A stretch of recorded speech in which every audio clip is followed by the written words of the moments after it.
Welcome to Bioma IS Delhi. I am P. Ranjit, Faculty of History. Bioma IS के मंच पे आपका फिर स्वागत है। आज हम चर्चा करेंगे, आपने देखा होगा पिछले साल में दो ऐसी घटनाएं थी जो पूरे साल सबको परेशान करके रखी। एक तो कोविड की बीमारी, कोरोना की बीमारी, इसके अलावा इंडो चाइना रिलेशन, भारत चीन संबंध। आपने सीमा पर देखा होगा भारत चीन सीमा विवाद काफ़ी गहरा रहा, युद्ध की स्थिति भी बनती रही, युद्ध की स्थिति भी बनी कई बार। तो एक दो ऐसे विवाद हैं, एक तो कोविड की बीमारी और इंडो चाइना रिलेशन। 2020 का पूरा साल इस दो घटनाओं से चर्चित रहा। तो आज हम इंडो चाइना रिलेशन के बारे में चर्चा करेंगे और बताने का प्रयास करेंगे कि आपके ये IAS एग्जाम के पर्पज से इंडो चाइना रिलेशन के बारे में आपके सवाल किस प्रकार से बनते हैं, कैसे सवाल बनेंगे और उस सवाल का आंसर लिखने का आपके पास क्या तरीका है, क्या मेथड है। तो इंटरनेशनल रिलेशन में भारत चीन संबंध काफ़ी अहम योगदान भी रखता है। तो इंडो चाइना, अगर जब इंटरनेशनल रिलेशन में पढ़ाई करते हैं, देखते हैं, तो गौर करेंगे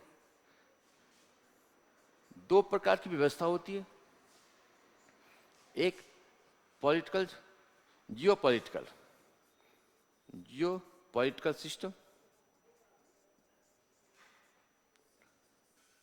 सिस्टम और second political system and democratic system and diplomatic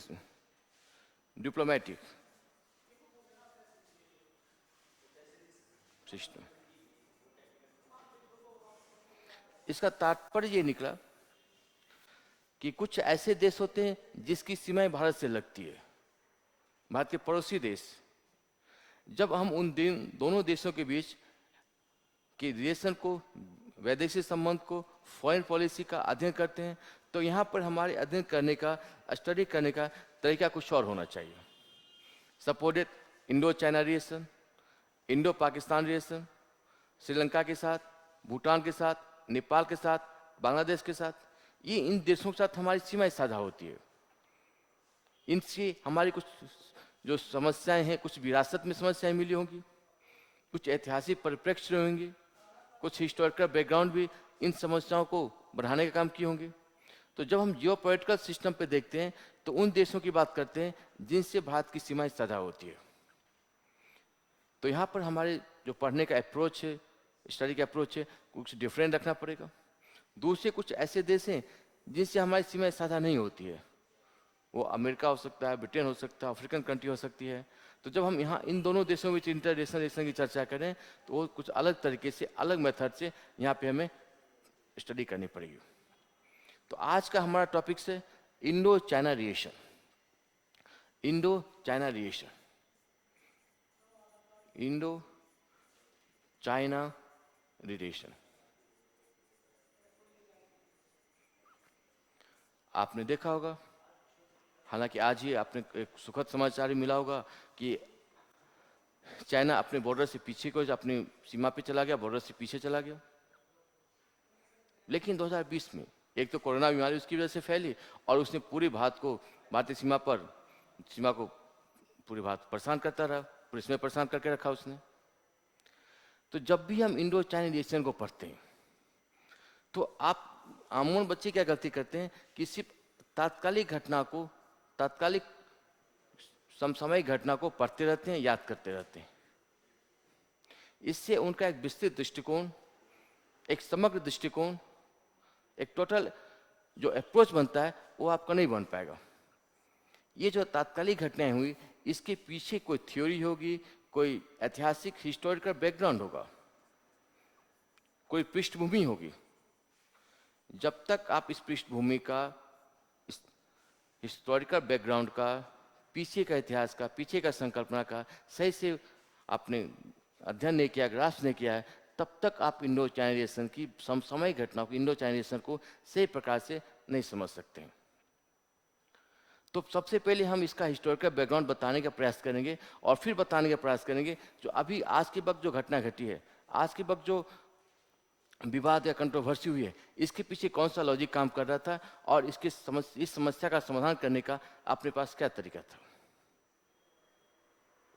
तो जब भी इंडो चाइना रिलेशन की बात की जाती है, एक बात और इंटरेस्टिंग बात है, 18वीं शताब्दी के पूर्वार्ध तक 18वीं शताब्दी के पूर्वार्ध तक इंडो चाइना, भारत और चाइना मिलकर पूरे विश्व जीडीपी का 55% कवर करते थे। आप अंदाजा लगाइए 1820 के दशक, 1820 के आसपास तक अगर ये फिगर, हालांकि जीडीपी का कंसेप्ट उस वक्त तो था नहीं, लेकिन फिर भी अगर आज की जीडीपी से उस वक्त की जीडीपी की तुलना की जाए, एक अनुमान लगाया जाए, तो आप सोचिए 55% जीडीपी, पूरे विश्व का जीडीपी, विश्व के जीडीपी का 55% इंडो चाइना दोनों मिलकर कवर करते थे। और दूसरी इंटरेस्टिंग बात और थी कि जो पश्चिमी देश थे, वेस्टर्न कंट्री, पश्चिमी देश से इस पूर्वी देशों की तरफ, इंडो चाइना की तरफ मुद्रा का प्रवाह था और व्यापार हमारे देश की फेवर में था, इन दोनों देश की फेवर में था। तो आपने गौर किया कि जब 18वीं शताब्दी के पूर्वार्ध तक जो विश्व व्यापार था वो भारत चाइना की फेवर में था, भारत और चाइना के पक्ष में था और पूरे जीडीपी का 55% हम कवर करते थे। लेकिन 18वीं शताब्दी उत्तरार्ध आते आते, लेटर हाफ आते आते, हम औपनिवेशिक शक्तियों का गुलाम बन गए, साम्राज्यवादी शक्तियों के गुलाम बन गए और पूरी की पूरी जो जीडीपी थी या पूरा का पूरा जो व्यापार पक्ष वो पश्चिमी देशों की तरफ चला गया और हम गुलाम होते चले गए, साम्राज्यवादी शक्तियों का शोषण होता चला गया और आज फिर बाकी आप जानते हैं कि हमारी जीडीपी कितनी गिर गई। हम एक औपनिवेशिक शोषण का शिकार होते चले गए और जो समृद्धि, जो 18वीं शताब्दी में जो हमारी समृद्धि थी, जो ग्रोथ रेट था, जो विकास दर थी, वो सारा विकास दर समाप्त हो गया और धन का पलायन, ड्रेन ऑफ वेल्थ, यहाँ से पश्चिमी देशों की तरफ होना प्रारंभ हो जाता है। तो हमें ये भी ध्यान रखना पड़ेगा, इसमें दो तीन बातें इंपॉर्टेंट है। जब भी भारत चाइना रिलेशन को हम देखेंगे तो सबसे पहले हमें भारत चीन के बीच कुछ समानताएं के तत्व हैं, कुछ समानता के बिंदु हैं और कुछ असमानता के बिंदु हैं।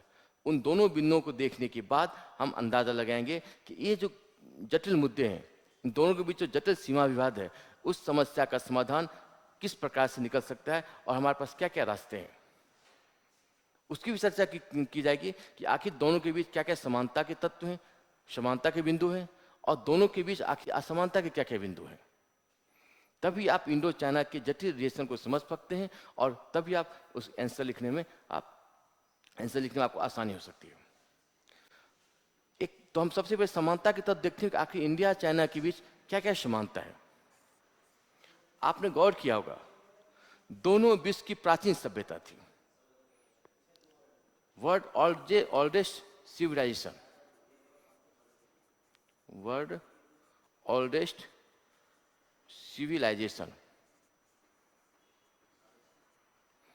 ये जो सबसे इंटरेस्टिंग बात है कि विश्व की सबसे प्राचीन सभ्यता में भारत का भी नाम आता है और चाइना का भी नाम आता है। यानी चाइना और भारत, चीन और भारत, और आज की सभ्यता नहीं है, आज के देश नहीं है। जब विश्व में सभ्यता का विकास प्रारंभ हुआ था, मानव सभ्य हुआ था, उसी वक्त से दोनों सभ्यताएं सर्वाइव कर रही है। भारत में हड़प्पा सभ्यता और चीन में चाइना की सभ्यता, ये आपने देखा भी होगा, पढ़ा भी होगा हिस्ट्री के पॉइंट ऑफ व्यू से। तो विश्व की प्राचीन सभ्यताओं में इन दोनों देशों का नाम आता है। ये जो समानता है, ये सबसे बड़ी समानता है दोनों देशों के बीच। इसके अलावा दोनों देशों के बीच जो संबंध थे, वो संबंध आज के नहीं है, वो संबंध भी प्राचीन काल से ही है। वो चाहे वो रिलीजियस संबंध हो, धार्मिक संबंध हो या व्यापारिक संबंध हो, तो इंडो चाइना के बीच ये हमारा दोनों देशों के बीच संबंध ये आज से प्रारंभ नहीं हुआ है, हाल फिलहाल की ये घटना नहीं है, बल्कि प्राचीन काल में भी हमारा व्यापारिक संबंध भी था, हमारा धार्मिक संबंध भी था, हमारे सांस्कृतिक संबंध भी थे। आप गौर कीजिए ह्वेनसांग को, तो इतिहास के तरफ जाके आप देखें, ह्वेनसांग हो, फाहियान हो, इत्सिंग हो, वो बौद्ध भिक्षु आते थे, हमारे हमारे विश्वविद्यालय में पढ़ने आते थे, नालंदा विश्वविद्यालय में पढ़ने आते थे, और फिर यहाँ से पढ़कर वो अपने देश में बौद्ध धर्म का प्रचार प्रसार किया। तो जिस बौद्ध धर्म की उत्पत्ति भारत में होती है, उसका प्रचार प्रसार चाइना में होता है। तो कितनी इंटरेस्टिंग बात है कि हमारे जिस धर्म की उत्पत्ति भारत में होती है, बुद्धा रीजन, उसका पालन पोषण, उसका डेवलपमेंट, उसका विकास, उसकी उन्नति ज़्यादातर चाइना देश, तिब्बत चाइना के देशों में होती है। तो ये धार्मिक संबंध शुरुआती दौर से डेवलप थे। शैक्षणिक संबंध थे, वहाँ के विद्यार्थी शिक्षा लेने भारत आया करते थे। और व्यापारिक संबंध में आपने गौर किया होगा, इसकी चर्चा मैं कर दूं, भारत और चीन के बीच प्राचीन काल में रेशम मार्ग के द्वारा भी सिल्क रूट के द्वारा भारत चाइना के व्यापारिक संबंध स्थापित थे। और ये सिल्क रूट आज का नहीं, बल्कि प्राचीन काल के वक्त ही डेवलप हुआ था। हालांकि व्यापार भारत के पक्ष में था, जो धार्मिक सांस्कृतिक संबंध थे उसमें भी भारत की महत्ता जग जाहिर थी। लेकिन ये जो सिल्क रूट था, इस सिल्क रूट पर भी के माध्यम से जो व्यापार हुआ था, उस माध्यम से भी संबंध भारत के कुषाण काल से डेवलप थे। कुषाण काल से हमारे और चाइना के बीच संबंध विकसित हो चुके थे। तो दो बातें आपने देखी कि भारत और चीन, जो समानता के तत्व में बता रहा हूं, दोनों के बीच क्या क्या समानताएं हैं। जब आप दोनों की रिलेशन को देखेंगे, इन समानता के तत्व का भी आप अवलोकन करेंगे कि दोनों विश्व की प्राचीन सभ्यता थी। दोनों के बीच जो संबंध है वो आज के संबंध नहीं है, तात्कालिक संबंध नहीं है, बल्कि प्राचीन काल से धार्मिक और व्यापारिक संबंध डेवलप हुए थे। वहाँ के विद्यार्थी हमारे देश में पढ़ने आते थे, चाहे फाहियान हो, ह्वेनसांग हो या इत्सिंग हो। इसके अलावा दोनों के बीच सिल्क रूट के माध्यम से व्यापारिक संबंध विकसित हो चुके थे। इसके अलावा 18वीं शताब्दी के पूर्वार्ध तक, मैंने अभी आपको चर्चा की थी, 18वीं शताब्दी के पूर्वार्ध तक अर्ली फेज में दोनों मिलकर विश्व जीडीपी का 55% कवर करते थे। दोनों डेवलप कंट्री थे उस जमाने। 18वीं शताब्दी पूर्वार्ध तक देखा जाए तो दोनों एक विकसित कंट्री थी। लेकिन 18वीं शताब्दी के उत्तरार्ध आते आते दोनों पश्चिमी देशों के उपनिवेश बन गए। दोनों पर उपनिवेशवादी शक्ति या साम्राज्यवादी शक्ति ने कब्जा कर लिया। दोनों देश गुलाम बन गए। और तीसरी बात, दोनों 1950 में एक अर्थ में रिपब्लिक बनते हैं, गणतंत्र बनते हैं। तो आपने अभी देखा कि दोनों विश्व की प्राचीन सभ्यता थी। दोनों के बीच जो संबंध है वो काफी प्राचीन काल से डेवलप हुए थे। सिल्क रूट, जिसकी चर्चा में डिटेल से करेंगे अभी हम, रेशम मार्ग, ये दोनों को प्राचीन काल से दोनों को व्यापार को जोड़ने का काम कर रहे थे। और 18वीं शताब्दी तक करीबन विश्व व्यापार आधी हिस्सेदारी इन दोनों देशों के पास थी। अगर ये अतिशयोक्ति भी हो सकता है तो 17वीं शताब्दी तक तो हम इंडिया और चाइना मिलकर विश्व व्यापार को आधा कवर कर रहे थे। ये इतिहासकार कहीं डाटा है। इसके अलावा दोनों एक ही वक्त उपनिवेशवादी शक्तियों के गुलाम बने, औपनिवेशिक शक्तियों के गुलाम बने। और करीबन एक ही वक्त दोनों रिपब्लिक भी बनते हैं। आज़ादी भी दोनों को एक ही वक्त मिलती है। रिपब्लिक का दौर, आज़ादी का दौर दोनों एक ही वक्त आते हैं। 1950 में भारत भी रिपब्लिक बनता है और उसी वक्त चाइना में भी चाइना की सरकार बनती है। हालांकि वहाँ साम्यवादी सरकार बनती है, लेकिन चाइना भी उस वक्त रिपब्लिक बनता है। तो जब भी इंडो चाइना रिलेशन को हम देखें, इस परिप्रेक्ष्य का ध्यान रखेंगे कि दोनों के बीच कुछ कुछ समानताएं हैं, जो समानता इन बिंदुओं में देखने को मिलती है। इन समानताओं के बावजूद कुछ ऐसे असमानताएं भी हैं जो दोनों देशों को अलग कर देती है।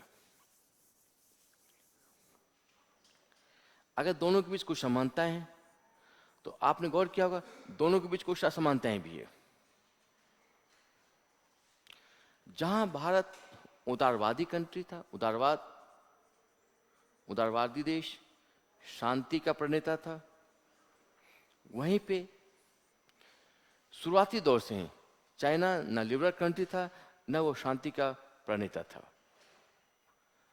आपने गौर किया होगा इसके पीछे भी एक लॉजिक है कि अगर पश्चिमी देश, हालांकि पश्चिमी देश कहते हैं कि उदारवाद हमारी संकल्पना है, हमने विश्व में लिबरल विचारधारा को, लिबरल कंसेप्ट को आगे बढ़ाया, ये जो उदारवादी सोच है वो पश्चिमी देश अपना हक मानते हैं कि उदारवाद तो हमने डेवलप किया, विकास किया।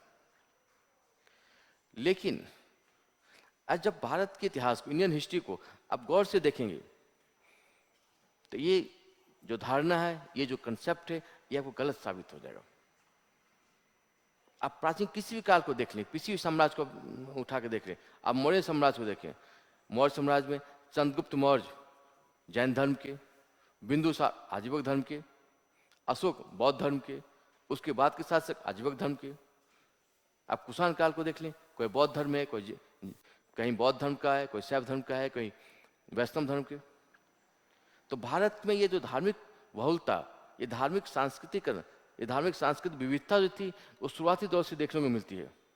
यहाँ एक तरफ बौद्ध धर्म का विकास, ब्राह्मण धर्म का विकास, जैन धर्म का विकास, इसके साथ साथ चार्वाक दर्शन का भी विकास, यहाँ हमें उन्हें भी मान्यता मिली हुई थी। तो यहाँ के समाज में शुरुआती दौर से यहाँ के समाज में कोई धार्मिक कट्टरता, सांस्कृतिक कट्टरता, धार्मिक और सामाजिक भेदभाव ये आपको देखने को कम मिलते हैं। चाहे किसी साम्राज्य के तहत हो, चाहे पूरे साम्राज्य के अधीन हो, कहीं भी हमें आप कट्टरता के तत्व बहुत ज़्यादा हावी नहीं रहे। हमने आज़ादी भी पाई तो गांधी के मूल्य और आदर्शों पे पाई, सत्य और हिंसा पे पाई। यहाँ भी हमने कट्टरता फैला के, उन्माद फैला के, युद्ध फैला के, ऐसे आक्रमण करके इस प्रकार से हमने आज़ादी भी नहीं पाई।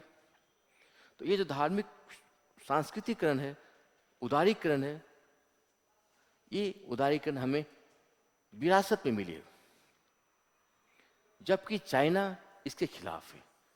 चाइना एग्रेसिव पॉलिसी का, शुरुआती दौर से ही चाइना एग्रेसिव पॉलिसी का,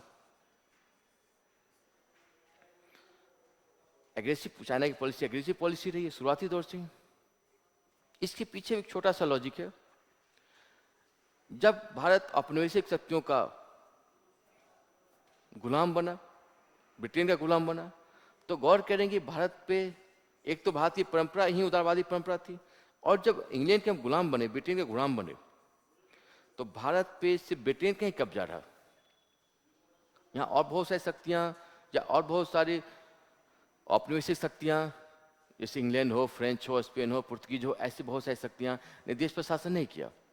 भारत पर सिर्फ ब्रिटेन का ही शासन रहा, और कुछ हद तक ब्रिटेन भी उदारवादी शक्ति की तहत, उदारवादी धारणा के तहत थी, लिबरल कंसेप्ट के तहत थी, डेमोक्रेटिक वे में ही शासन किया, और हमने डेमोक्रेटिक वे में ही आज़ादी भी पाई। तो ये परंपरा ब्रिटेन के आने के बाद भी, हमारी गुलामी होने के बाद भी नहीं टूटी। लेकिन जब आप चाइना को देखते हैं, जब हम चाइना की व्याख्या करते हैं, तो एक कहावत है, कहा जाता है कि चाइना एक ऐसा तरबूजा था, एक ऐसा खरबूजा था जिसको सब ने मिलकर काटा खाया। मतलब चाइना पे सभी उपनिवेशवादी शक्तियों ने शासन किया, उसका शोषण किया, और विश्व की सारी शक्तियां मिलकर आर्थिक शोषण, सांस्कृतिक शोषण तो करती है, चाइना को अलग अलग कई टुकड़ों में बांट देती है।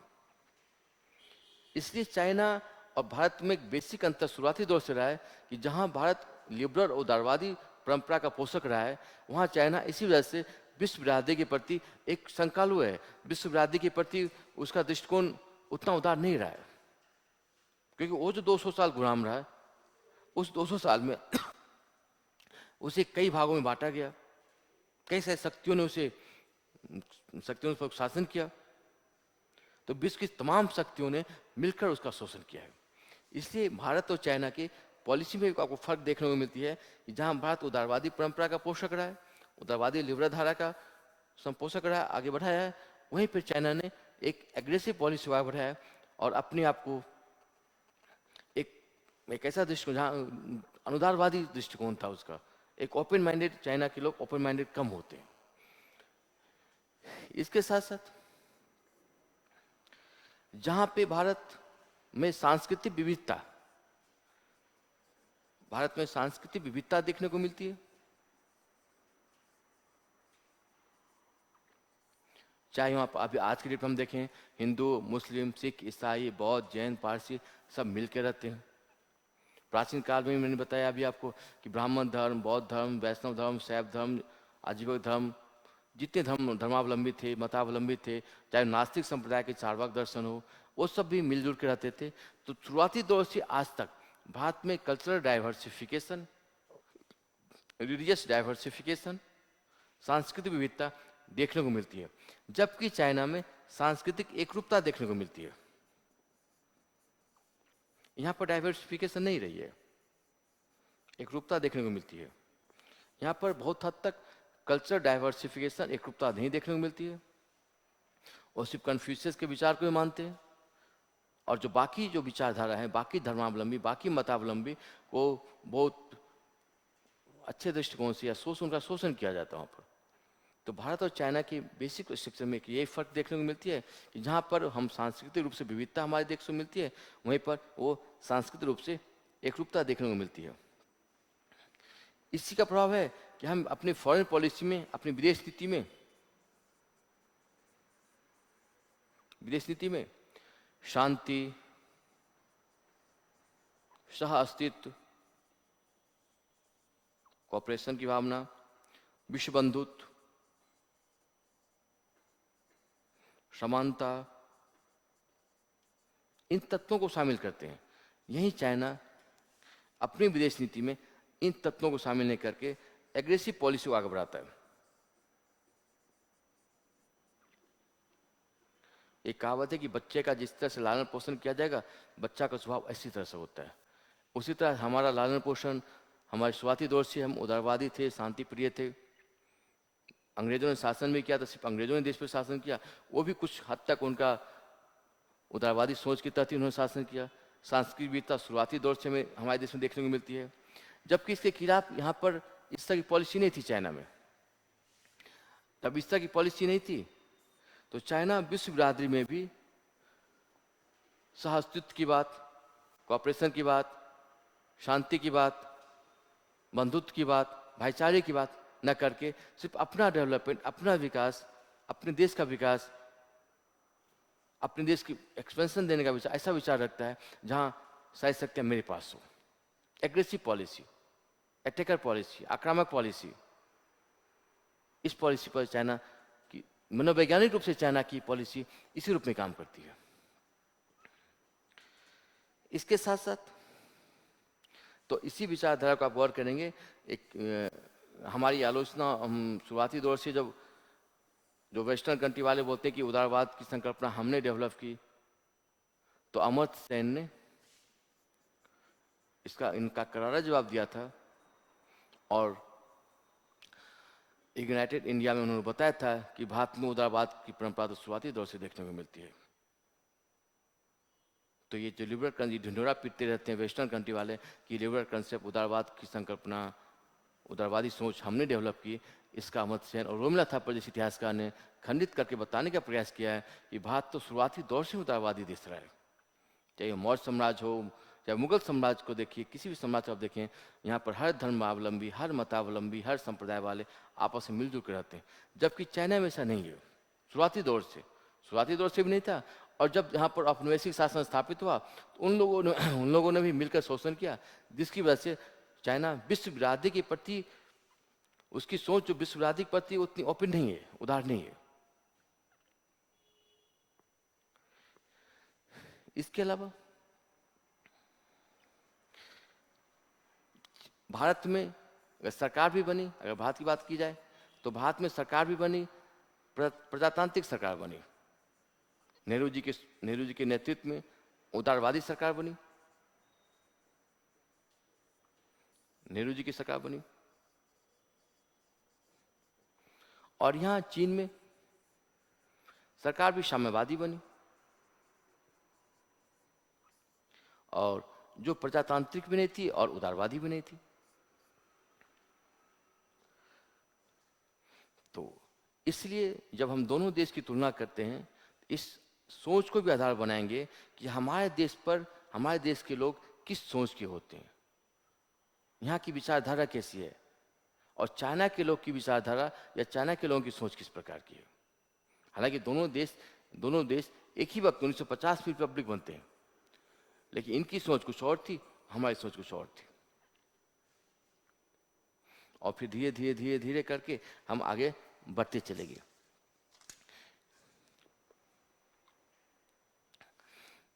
इसके साथ साथ एक बात और आपको इंटरेस्टिंग बात यहाँ पे बतानी पड़ेगी।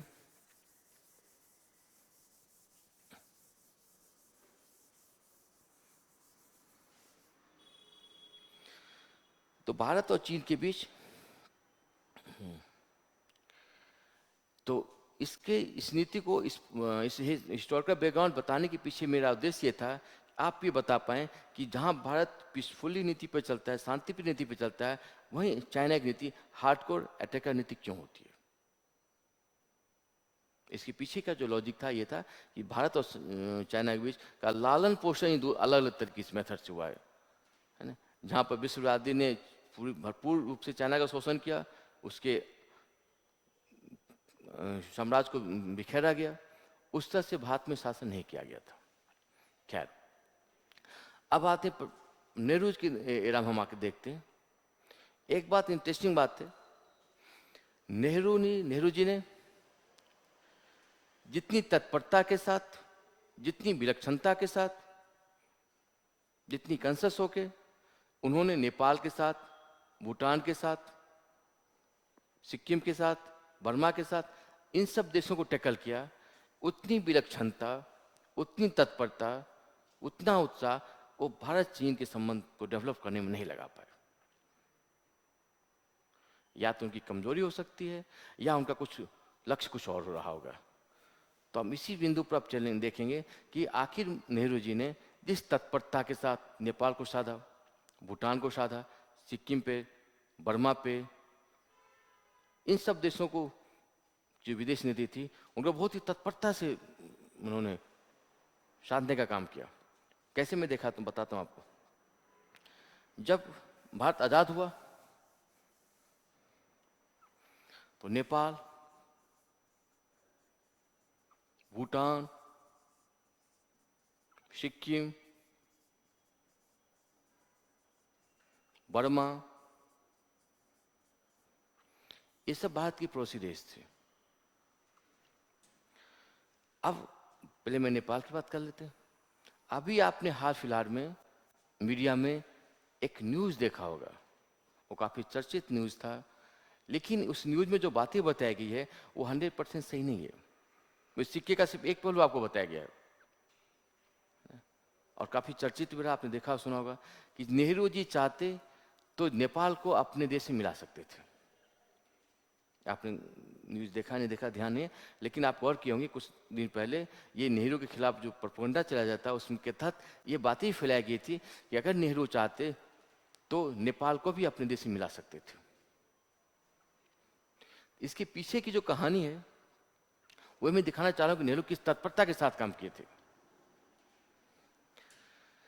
नेहरू जी को ये पता था कि नेपाल भारत की उत्तरी दिशा में लक्ष्यात्मक सीमा बनाता है। अगर नेपाल पर चाइना का प्रभाव या रसिया का प्रभाव हुआ तो भारत की अखंडता पे खतरा है। खैर, नेपाल के शासक थे त्रिभुवनराय, और उनके जो मंत्री थे, नेपाल की सत्ता उनके प्रधानमंत्री के हाथ में थी। वो जो नेपाल के राजा थे वो बिल्कुल एक पोपट की तरह थे और पूरी सत्ता वहाँ के जो प्राइम मिनिस्टर थे उन्होंने अपने हाथ में ले रखी थी। और वो बहुत भ्रष्ट था, बहुत ही करप्ट थे। उसने अमेरिका से, इंग्लैंड से, रसिया से समझौता करना चाहा कि आखिर हम अमेरिका के प्रभाव में, रशिया के प्रभाव में जाने के लिए उसने दोनों देश से एक संपर्क साध कर और समझौता करने की कोशिश की, और अमेरिका इस बात को मान भी गया। बात यहाँ तक बढ़ गई कि अमेरिका ने सोचा कि वहाँ के जो त्रिभुवन राजा हैं, उस राजा को हटाकर एक 9 साल के बच्चे को राजा बनाया जाएगा, और फिर पूरी शक्ति उस प्राइम मिनिस्टर के हाथ में रहेगी। और फिर अमेरिका अपना बेस बना के इंडिया और चाइना को साधने का काम करता। ये बात नेहरू जी को पता चल गई, और उस जो प्राइम मिनिस्टर थे वाली, उस प्राइम मिनिस्टर की सारी रकम, भ्रष्टाचार के जितने करप्शन के जितने फंड इकट्ठा कर रखे थे, बहुत सारा पैसा इकट्ठा कर रखा था उसने, वो सारा पैसा यहाँ के आरबीआई में जमा था, यहाँ की बैंकों में जमा था। जब नेहरू जी को पता चला, उसने तुरंत वहाँ के जो प्राइम मिनिस्टर थे वो त्रिभुवन, वहाँ के जो राजा थे वो भारत आते हैं और भारत में शरण लेते हैं। तभी उसी वक्त उनका कहना था कि आप चाहें तो नेपाल को भारत में मिला लें। नेहरू जी ने कहा कि नहीं, मैं अपने देश में आए शरणार्थी की हमारे देश में परंपरा रही कि शरणार्थी की को देवता माना जाता है, हम आपके देश पर शासन नहीं करेंगे।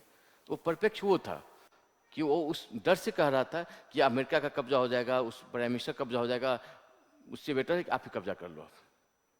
लेकिन ये प्रैक्टिकली रूप से, व्यवहारिक रूप से संभव भी नहीं था, और नेहरू जी की सोच भी ऐसे नहीं थी। तो उसी परिप्रेक्ष्य में बातें फैला दी गई थी कि नेहरू जी चाहते तो नेपाल को अपने कब्जे में कर सकते थे।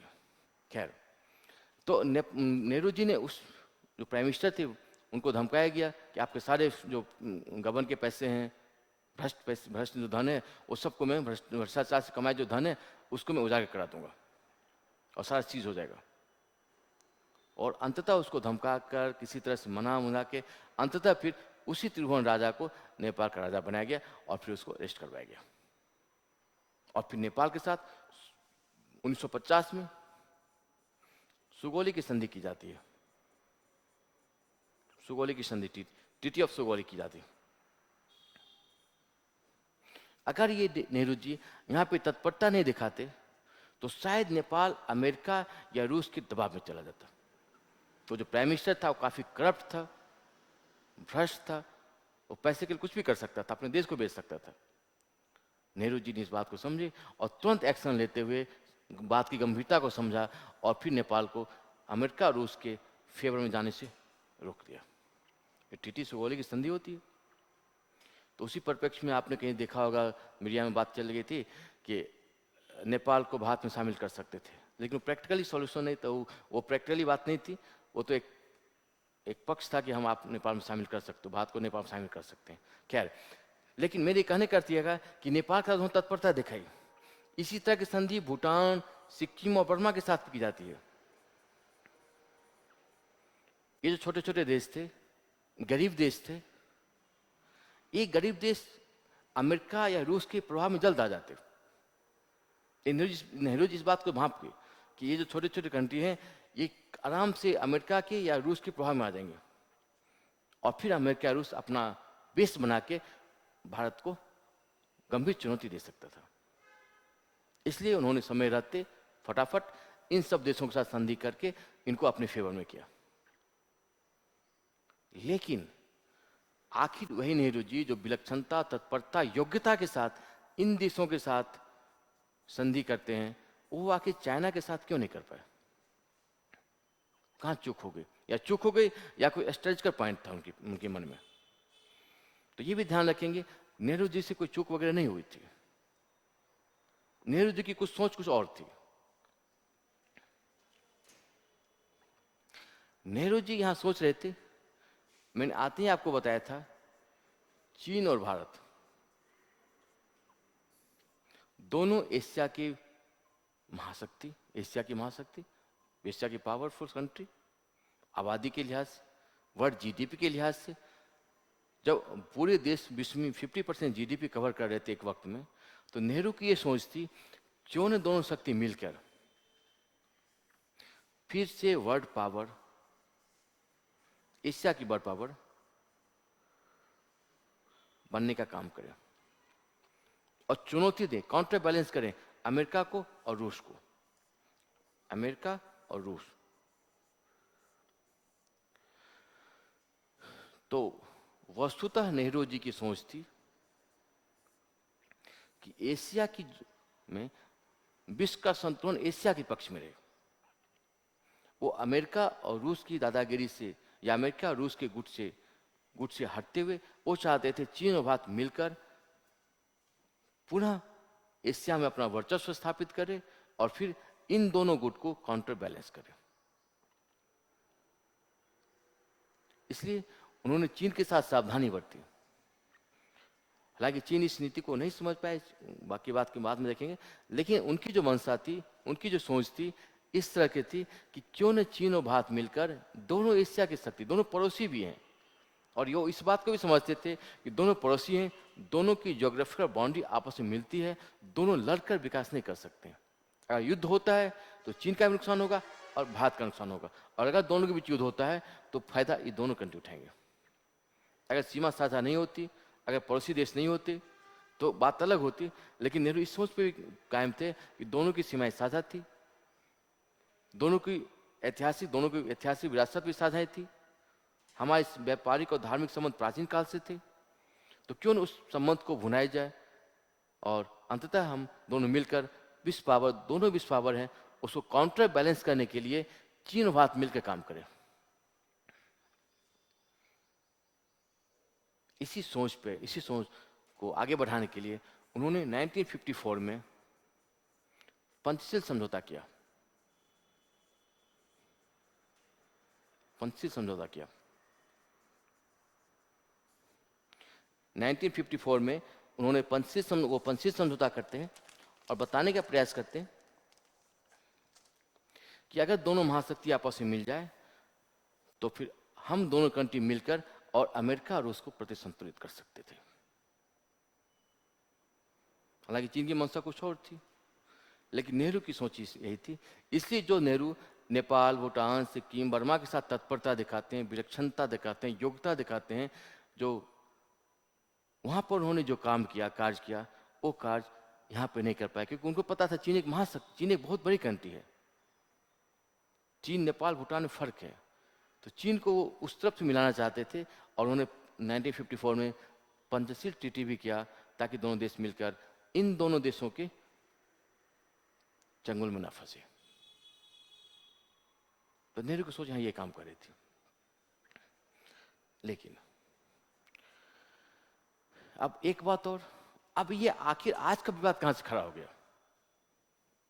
हाल फिलहाल में जो विवाद चल रहा है ये तो इसके ऐतिहासिक परिप्रेक्ष्य में, जो हाल फिलहाल में जो विवाद हुआ, ये विवाद एक सिल्क रूट लेकर हुआ है, रेशम मार्ग,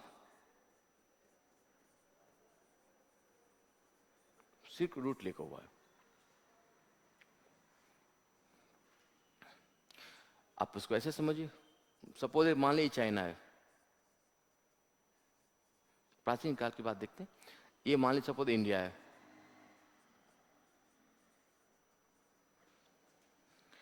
ये पूर्वी रोमन साम्राज्य, पूर्वी रोमन साम्राज्य जिसकी राजधानी थी वेजेंटाइन साम्राज्य।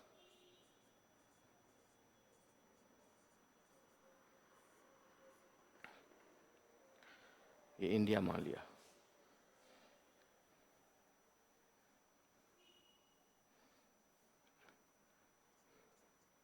ये चाइना में हान शासन था,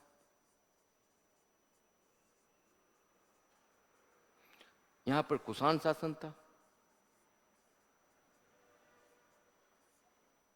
यहां पर वेजेंटाइन एम्पायर था। तो चाइना बेसिकली क्या करती थी, एक रूट जाता था जो पूर्वी साम्राज्य से इसी मिलाता था, और यहीं पर कुषाण काल का भी शासन था, पेशावर था, है ना? तो चाइना को अपने माल, अपने सामान को जब पूर्वी रोमन समाज पश्चिमी देशों में भेजना पड़ता था तो कहीं न कहीं भारतीय सीमा से टच होकर जाना पड़ता था, और यहाँ पे शक्तिशाली कुषाण साम्राज्य स्थित था। तो कुषाण साम्राज्य के सहयोग के बिना वो अपने सामान को, अपने माल को इस साम्राज्य तक नहीं पहुंचा सकता था, और इस साम्राज्य की दुश्मनी थी पार्थियन साम्राज्य से। पार्थियन सम्राट से, ईरानी सम्राट से, इसको ईरान कहा जाता है। तो इस सिल्क रूट इतिहास में और डिटेल से करेंगे, पढ़ेंगे आपको।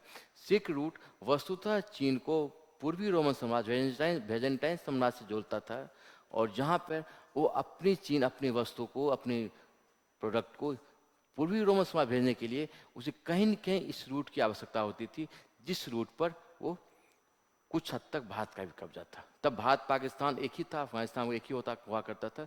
पेशावर के पास वो सीमा उसकी मिलती थी, और इस बिना इंडियन सपोर्ट के, बिना कुषाण साम्राज्य के सपोर्ट के वो अपने माल को, प्रोडक्ट को उस जगह पर नहीं भेज सकता था।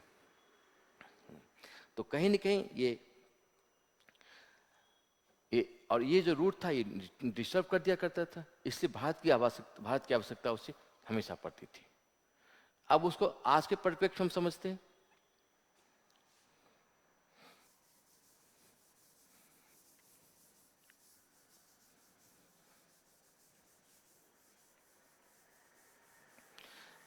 चाइना ने, अगर आज की परिप्रेक्ष्य हम देखेंगे,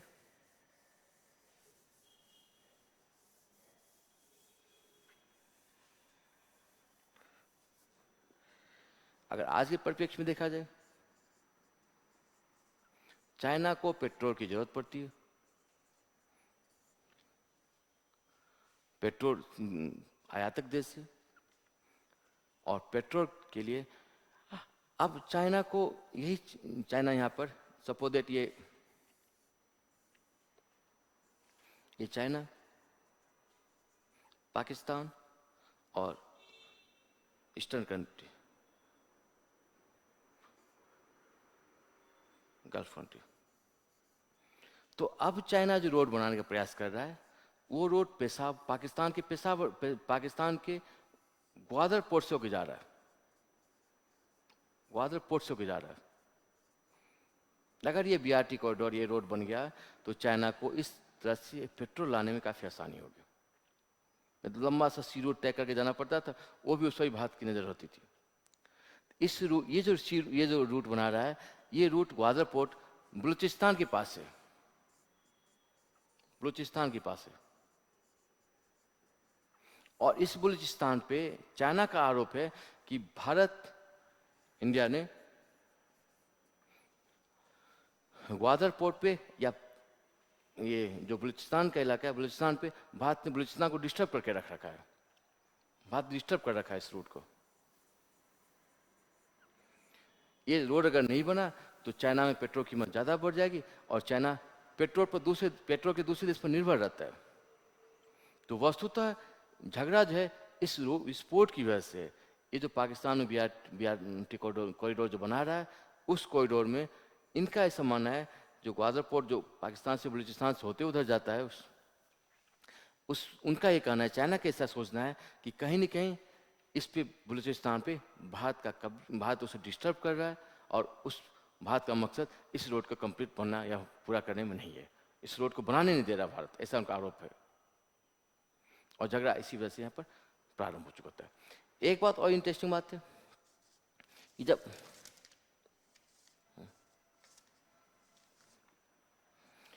जब ऐसा सोचते हैं वो,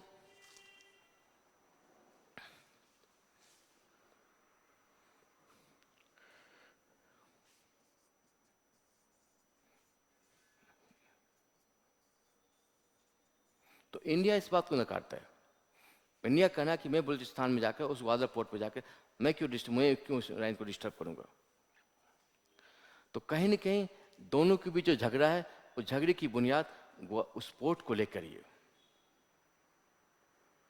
जो झगड़ा बढ़ते बढ़ते बढ़ते भारत और चीन की सीमा तक आ जाता है।